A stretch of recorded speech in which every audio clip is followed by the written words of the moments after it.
আসসালামু আলাইকুম দর্শক, শিমুল আহমেদ স্যাম টিভি থেকে বলছি। আশা করি দর্শক যারা আজকের এই ভিডিওটি দেখছেন সবাই সুস্থ আছেন এবং ভালো আছেন।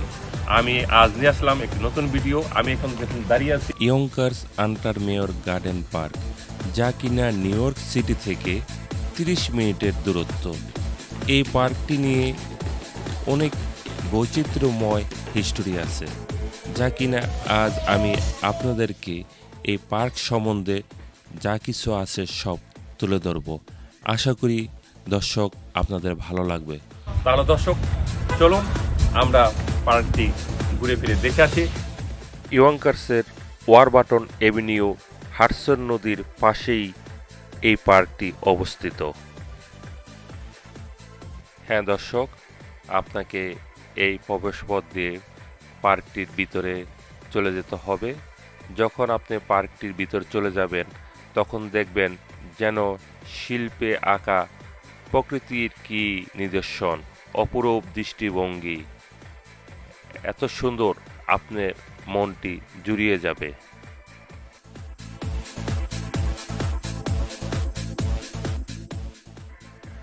1865 সালে জন ওয়ারিং বলমার এস্টেট থেকে 33 একর জমি কিনেছিলেন এবং তিনি 99 কক্ষের একটি ম্যানশন তৈরি করার জন্য ডেভিড হ্যাসকে নিযুক্ত করেছিলেন।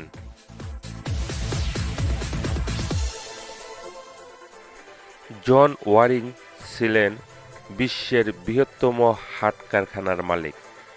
তখনকার সময় 1876 সালের দিকে আর্থিক সংকটে তিনি পড়ে যান। তার এই আর্থিক সংকটের পড়ার কারণে তিনি তার এই 33 একর পার্কটি ভাড়া দেওয়ার জন্য চিন্তা ভাবনা করলেন।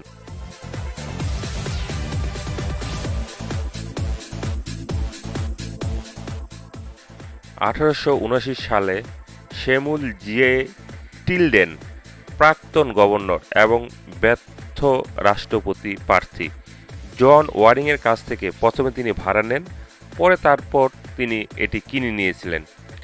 টিলডেন গ্রেস্টনের প্রথম বাসিন্দা, যিনি উদ্যান চর্চায় সক্রিয়ভাবে আগ্রহী ছিলেন এবং তার সময় সেখানে 13টি গ্রিন হাউস তৈরি করেছিলেন, উভয়ই আলংকারিক গাছের জন্য এবং ফল ফলাদি এবং শাকসবজির জন্য তিনি ছিলেন পটু।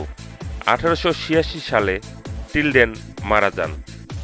তারপর নিউ ইয়র্কের বিশিষ্ট আইনজীবী স্যামুয়েল জে আন্টারমেয়ার, যেটি এখন আন্টারমেয়ার পার্ক হিসাবে পরিচিত, তিনি 1899 সালে স্যামুয়েল জে টিলডেনের এস্টেট থেকে নিলামে এটা কিনেছিলেন। আন্টারমেয়ার পরিবারের 1986 সালে ইয়ঙ্কার্স সিটিতে পাবলিক পার্ক হিসাবে এটিকে ঘোষণা দিয়েছিলেন। পর্যাপ্ত অর্থায়নের কারণে এই পার্কটি ধীরে ধীরে হ্রাস পেয়েছিল এবং এক পর্যায়ে এটা বন্ধ হয়ে পর্যায়ক্রমে চলে যায়। তখন জেমস পিকন এবং ল্যারির নেতৃত্বে 1970-এর দশকে এটি উল্লেখযোগ্য পুনরুদ্ধারের অভিজ্ঞতা আবার তৈরি করা হয় এবং মার্টিন মেয়র অ্যাঞ্জেলা মার্টিনেলির অধীনে পুনরুদ্ধার স্বল্পস্থায়ী ছিল এবং শহরের সেরা প্রচেষ্টা সত্ত্বেও সম্পত্তি আবার খারাপ হয়ে যায়।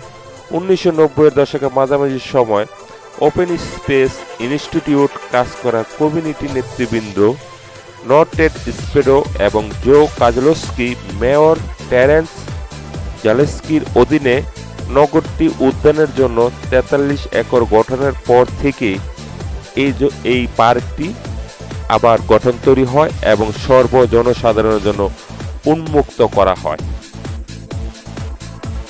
দর্শক, আপনি আপনার পরিবার পরিজন নিয়ে এখানে এসে পিকনিক বা যে কোনো ধরনের কমিউনিটি অনুষ্ঠান আপনি করতে পারবেন।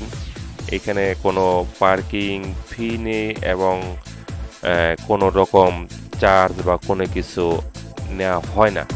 দর্শক, যদি ভিডিওটি ভালো লাগে তাহলে প্লিজ সাবস্ক্রাইব করে দিন এবং একটি লাইক বাটনে ফিড দিয়ে দিই। আজ এই পর্যন্তই, সবাই ভালো থাকবেন এবং সুস্থ থাকবেন। চোখ রাখুন স্যাম টিভিতে নতুন নতুন ভিডিওর জন্য। সবাইকে শুভেচ্ছা জানিয়ে আজকের মতন বিদায়। বাই, আল্লাহ হাফেজ।